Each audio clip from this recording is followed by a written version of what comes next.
నమస్తే, welcome to I dream. నేను మీ ఝాన్సీ. అయితే వెజినల్ టైటింగ్ దీని గురించి ఎప్పుడైనా విన్నారా? అమ్మాయిలు సహజంగా ప్రైవేట్ పార్ట్స్ గురించి మాట్లాడడానికి కానీ ఎవరైనా స్టేర్ చేసి చూసినా కానీ చాలా ఇన్కంఫర్ట్గా ఫీల్ అవుతూ ఉంటాము. మరి వెజినల్ టైట్నింగ్ గురించి పబ్లిక్గా డిస్కస్ చేసేంత ధైర్యం ఉందా ఎవరికైనా? ఈరోజు అసలు వెజినల్ టైట్నింగ్ అంటే ఏంటి, ఏదైనా ఒక విషయం మీద అవగాహన పెంచుకోవడం మంచిదే కాబట్టి అవేర్నెస్ కూడా చాలా యూస్ఫుల్ అవుతుంది కాబట్టి ఈరోజు ఈ విషయాలు డిస్కస్ చేద్దాము. ప్రస్తుతం మనం cosmetic and functional gynaecologist Malavika గారితో ఉన్నాము. ఈ విషయం గురించి ఈరోజు పూర్తి డీటెయిల్స్ తెలుసుకుందాం. నమస్తే అండి. నమస్తే ఝాన్సీ గారు. Thank you for getting me into I dreams. Thank you for your time also. Thank you. So అంటే వెజినల్ టైట్నింగ్ అనేది జనరల్గా మనం చూసుకుంటే ఏంటంటే ఎవరు ఈవెన్ మన ఇంట్లో అమ్మతో కూడా మనం డిస్కస్ చేయలేము. ఫస్ట్ మనం పీరియడ్స్ ఎప్పుడు స్టార్ట్ అవుతాయో చెప్పడానికి కూడా భయపడుతూ ఉంటాము. కొంచెం ఇబ్బంది ప్రైవేట్ పార్ట్స్ గురించి మాట్లాడాలి, బ్రెస్ట్ గురించి కానీ వెజైనా గురించి కానీ మాట్లాడాలంటే చాలా ఇబ్బంది. మరి నిజంగా నీడ్ ఉన్న వాళ్ళు వెజినల్ టైటింగ్ చేయించుకోవాలి అనుకున్న వాళ్ళు ధైర్యంగా మీ దగ్గరికి వస్తున్నారా? ఇంతకుముందు నుంచి కంపేర్ చేస్తే ఇప్పుడు ఎలా ఉన్నారు? అసలు చాలా మందికి వెజైనా అంటే ఏంటో కూడా తెలియదు. అవును. సో మా దగ్గరికి చాలా మంది క్లయింట్స్ వస్తారు. వచ్చి ఒకసారి డాక్టర్ నా వెజైనా చూడండి ఏదో పింపుల్ వచ్చినట్టుంది, పోనీ సరిగ్గా కనిపించట్లేదు, అది ఇది అనుకుంటారు. అది అసలు వెజైనా కాదు. వెజైనా అంటే యూని అంటాం మనం తెలుగులో. అది లోపల ఇంటర్నల్ పార్ట్. బయట ఉన్న పార్ట్ పేరు వల్వా. సో వాళ్ళు వల్వాలో చూసి అక్కడ పింపుల్స్ అవన్నీ చూసి సమ్ టైమ్స్ వెజైనా అంటారు. సో సగం మందికి అసలు కింద పార్ట్స్ ఏంటి, వెజైనా ఏంటి, వల్వా ఏంటి, లేబియా అంటే ఏంటి, అసలు ఇవి కూడా తెలియదు. సో ఇలాంటి అన్నోన్ టెరిటరీ, ఇది మీరు చెప్పారు కదా, it's an unknown territory. So దీని మీద ఏమన్నా డౌట్స్ వస్తే పోనీ ఎవరిని అడగాలి, ఈ పాయింట్ కూడా తెలియదు. అందుకే అవును యా. సో అందుకే ఈ మధ్యన మేము ఆ అవేర్నెస్ కూడా పెంచుతున్నాం. వీఆర్ టెల్లింగ్ చిన్నప్పుడే mothers at the age of ఇంకా 13 కానీ అట్లా మెనార్కి వచ్చే టైంకి ఒక గైనకాలజిస్ట్ని ఇంట్రడ్యూస్ చేయండి మీ డాటర్కి. సో దట్ ఏమన్నా డౌట్స్ ఉంటే కూడా అడగటానికి. సమ్ టైమ్స్ మదర్ని అడగరు, వచ్చి గైనకాలజిస్ట్ని అడుగుతారు. ఇంకా యాక్చువల్లీ మేమైతే ఇంకా వాళ్ళకి బెటర్గా ఎక్స్ప్లెయిన్ కూడా చేస్తాము. యంగ్ గర్ల్స్ దగ్గర నుంచి ఓల్డ్ మెనోపాజ్ ఏజ్ టైం వరకు.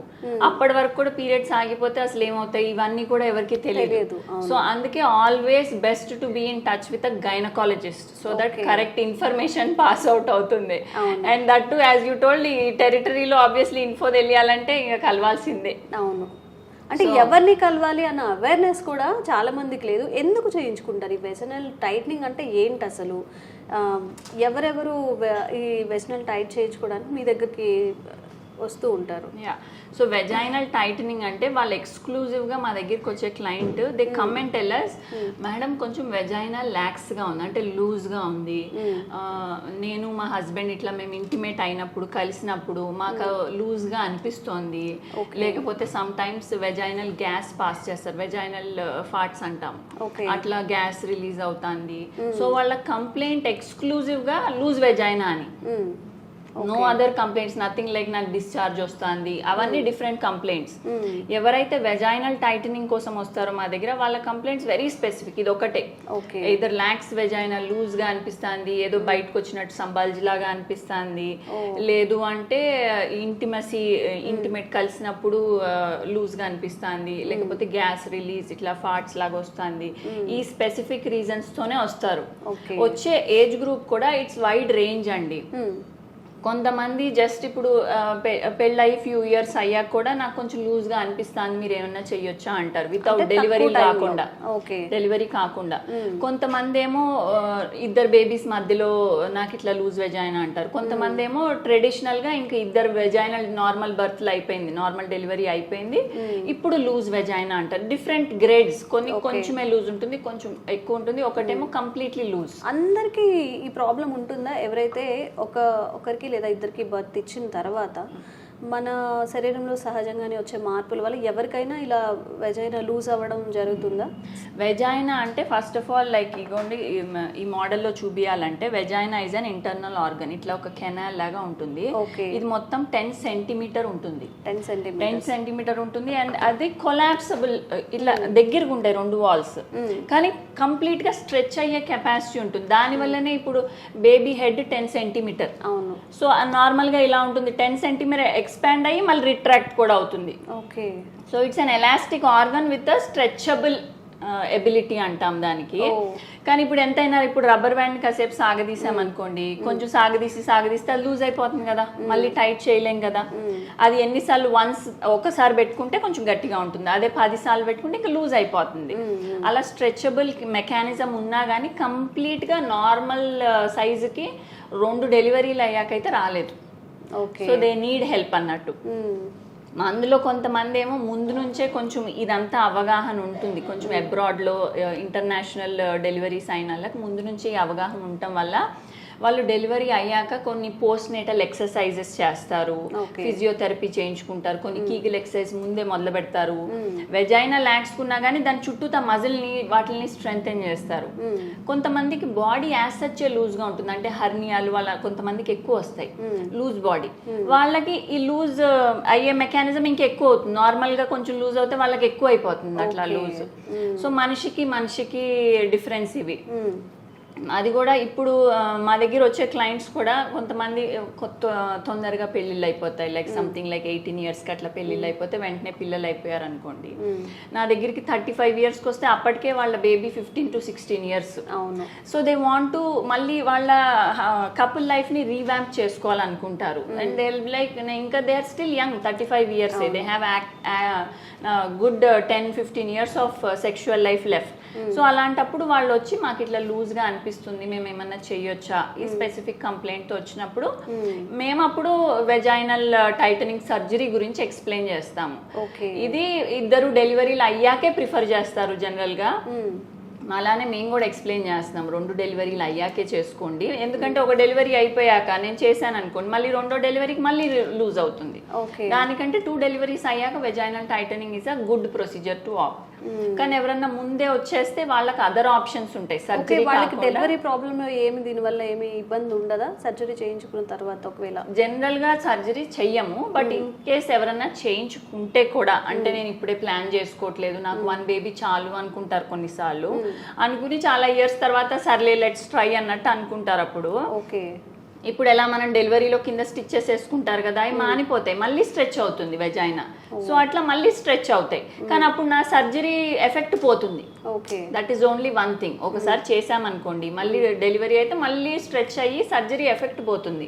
అందుకనే ట్రెడిషనల్ గా 2 డెలివరీలు అయ్యే వరకు మీకు లూజ్ గా అనిపిస్తే కూడా నాన్ సర్జికల్ ఆప్షన్స్, అంటే వెజైనల్ లేజర్ కానీ, ఎంసెల్లా చైర్ అని ఉంటుంది మా దగ్గర, కీగిల్స్ చేపిస్తుంది ఆ చైర్, ఇలాంటి నాన్ సర్జికల్ ఆప్షన్స్ సజెస్ట్ చేస్తాము. 2 డెలివరీ సర్జికల్ అంటే వితౌట్ ఎనీ, నాన్ సర్జికల్ అంటే మేము స్కాల్పుల్ యూజ్ చేయం, సర్జరీ కాదు, లేజర్స్ అంటాము. జస్ట్ వెజైనల్ లేజర్ అని ఉంటుంది, ఒక కి కూడా యూస్ చేస్తారా లేజర్ ట్రీట్మెంట్స్? అన్ని యాక్చువల్లీ అన్ని మనం వెజైనా ఏరియా కూడా చేయొచ్చు. బాడీ అంతా 1 unit. అంటే ఇంటర్నల్ పార్ట్స్ కూడానా? వెజైనా ఇస్ అ క్లోజ్డ్ పార్టే, బాడీ లోపలికి వెళ్ళదు, ఇట్స్ అ డెడ్ ఎండ్ లాగా. ఇట్స్ వెజైనా లోపలికి లేజర్ ఉంటాయి. వెజైనల్ టిష్యూకి ఎంత హీట్ అవసరమో అంతే డెలివర్ చేస్తాయి. They are very safe lasers, many people చేయించుకుంటారు. ఇన్ఫాక్ట్ ఓల్డర్ జనరేషన్ ఎక్కువ చేయించుకుంటారు, ఎందుకంటే వాళ్ళ వెజైనా బాగా డ్రై అయిపోవటం వల్ల they need it more. So వాళ్ళు ఎక్కువ చేయించుకుంటారు. సో అయితే వెజినల్ టైటింగ్ సర్జరీ కోసం కాస్ట్ ఎలా ఉంటుంది? ఎవరెవరు అఫోర్డబుల్గా ఉండొచ్చు? అలాగే ఏమైనా సైడ్ ఎఫెక్ట్స్ వస్తాయా? సో ఈ సర్జరీ ఈజ్ అంటే డే కేర్ ప్రొసీజర్ అండి. పొద్దున్నే వస్తారు పేషెంట్, మేము సర్జరీ చేసేస్తాము, 1-2 hours అయిపోతుంది. ఈవినింగ్ కల్లా డిశ్చార్జ్ అయిపోతారు. సో ఒక స్టే కూడా అవసరం లేదు. పేషెంట్స్ చాలా నీట్గా టాలరేట్ చేసేస్తారు ప్రొసీజర్ అంతా. డెలివరీ అయిపోయాక కింద స్టిచ్చెస్ పడితే మనకి ఎట్లా కొంచెం ఇబ్బందిగా కూర్చునేటప్పుడు 1 వారం రోజులు అట్లా అనిపిస్తుంది, సేమ్ అంతే. సో పోస్ట్ ఆప్ కూడా పేషెంట్స్ అందరు బాగా టాలరేట్ చేసేస్తారు.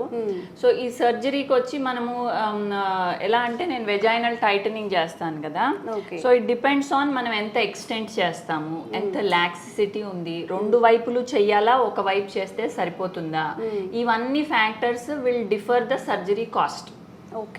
సో సింపుల్ వెజైనల్ సర్జరీ నుంచి నేను ఎంత వేరియేషన్, అంటే దాంట్లో ఎంత వరకు చేస్తాను దాన్ని బట్టి almost it will start from 1, it will go till 2.5-3 కూడా వెళ్తుంది.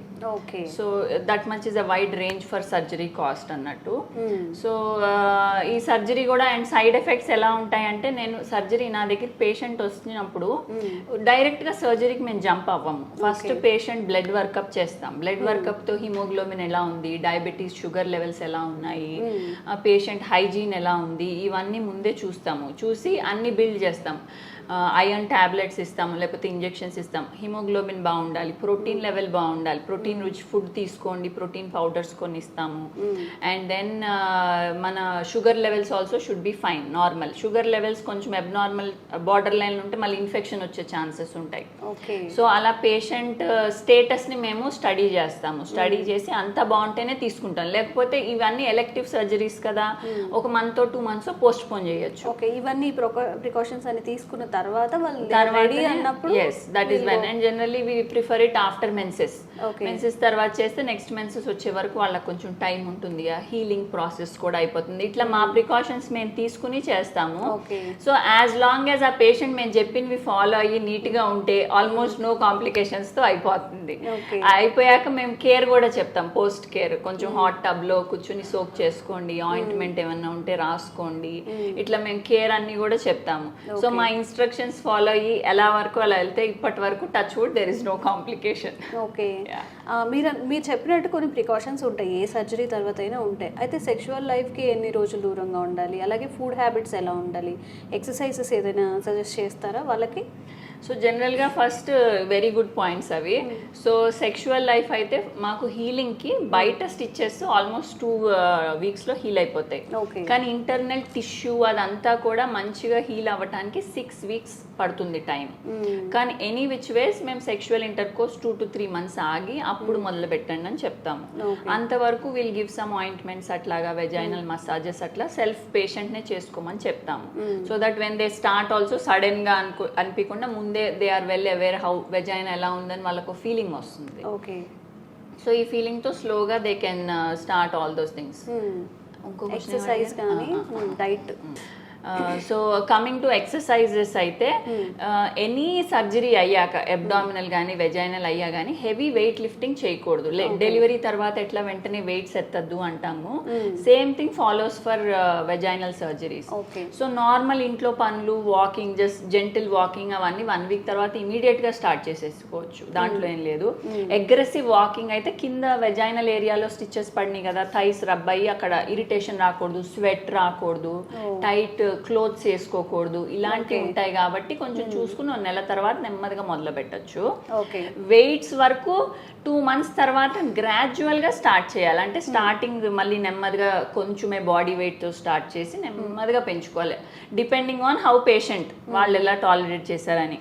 కొంతమంది బాగా వెల్ బిల్ట్ నైస్ గా ఎక్సర్సైజ్ చేస్తూ ఉన్న వాళ్ళు తొందరగా రికవర్ అయిపోతారు, బికాజ్ వాళ్ళు ముందు నుంచే గుడ్ డైట్ తీసుకున్నారు, గుడ్ ఎక్సర్సైజ్, బాడీ ఫిట్ గా ఉంది. మరి ల్యాక్స్ గా ఉన్న వాళ్ళు కొంచెం 1 నెల 2 నెలలు ఎక్కువ టైం తీసుకుంటారు. సో అది పేషెంట్ టు పేషెంట్ కొంచెం ఆ బఫర్ పెట్టుకోవాలి. డైట్ వరకు వస్తే anything healthy diet is good enough. బయట వెళ్ళి జంక్ ఫుడ్ తినకూడదు, బాడీని డీహైడ్రేట్ చేయకూడదు, వెల్ హైడ్రేషన్ ఉండాలి, స్ట్రెస్ కొంచెం తక్కువ ఉండాలి. ఇంకా ప్రాపర్ హెల్దీ డైట్ తీసుకుంటే, ప్రోటీన్ రిచ్ ఫుడ్ తీసుకుంటే that's good enough. Okay, and తర్వాత ఫైనల్ క్వశ్చన్ ఏంటంటే, ఎంత టైము అది ఉంటుంది మళ్ళీ సాగింగ్ అవ్వకుండా కానీ, లేకపోతే మళ్ళీ లూజ్ అవ్వకుండా ఎన్నాళ్ళు మనం ప్రాపర్గా మెయింటైన్ చేయాలంటే, ఒకవేళ మెయింటైన్ చేయలేకపోయినా కానీ ఎన్ని మంత్స్ ఆర్ ఇయర్స్ అలానే ఉంటుంది? ఇప్పటి వరకు అయితే మేము ఒక్కసారి చేస్తే సరిపోతుంది వాళ్ళకి, ఎందుకంటే వాళ్ళు మా దగ్గరికి వచ్చేటప్పటికే బై ద టైం, అంటే నేను సర్జికల్ వెజైనల్ టైట్నింగ్ కౌన్సిల్ చేసేటప్పటికే ఆల్మోస్ట్ 30+ వాళ్ళే వస్తారు. బికాస్ దాని లోపల ఇంకా డెలివరీలో వెంటనే వాళ్ళు యాక్ట్ చేయరు కూడా, వాళ్ళకి ఆ థాట్స్ కూడా ఇంకా రావు. సో నా దగ్గరికి వచ్చేటప్పటికి 30+ 2 డెలివరీస్ అయిన వాళ్ళకే మేము చేస్తాము. చేస్తే వాళ్ళకి 1 sitting ఈజ్ గుడ్ ఇనఫ్. మళ్ళీ అంత ల్యాక్స్ అవ్వదు, ఎందుకంటే దాని తర్వాత డెలివరీస్ కూడా ఉండవు కదా. సో ఉండనప్పుడు 1 session is very good enough, వాళ్ళకి లైఫ్ లాంగ్ వచ్చేస్తుంది. మా వరకు వచ్చే వరకు ఇప్పటి వరకు 1 kid అయ్యి చేయించుకుని మళ్ళీ డెలివరీలు అయ్యి ఇట్లాంటి వాళ్ళు ఇంకా నాకు తగలేదు.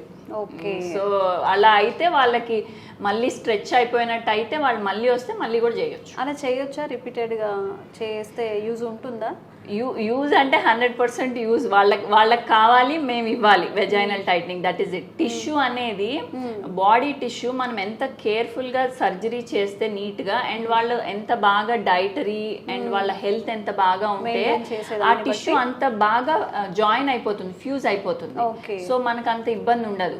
కొన్ని విషయాల్లో మాల్ నరిష్డ్, మంచిగా డైట్ లేదు, హెల్త్ కొంచెం డిప్లీటెడ్, మళ్ళీ రిపీటెడ్ ఇన్ఫెక్షన్స్ వచ్చి ఇట్లాంటి వాళ్ళకి టిష్యూ మంచిగా హీల్ అవ్వదు.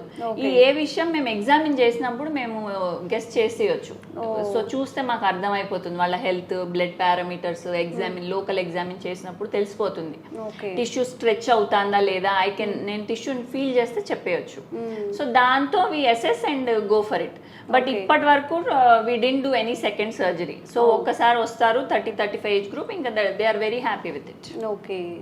సో ఏ సర్జరీలో అయినా కానివ్వండి, మనం చూస్ చేసుకునే సర్జన్, మనం చూస్ చేసుకునే హాస్పిటల్, సర్జరీ తర్వాత కూడా మనం ఎలాంటి లైఫ్ స్టైల్స్ పాటిస్తాం వీటి మీద ఉంటుంది. సేఫ్ అని అయితే చెప్తున్నారు.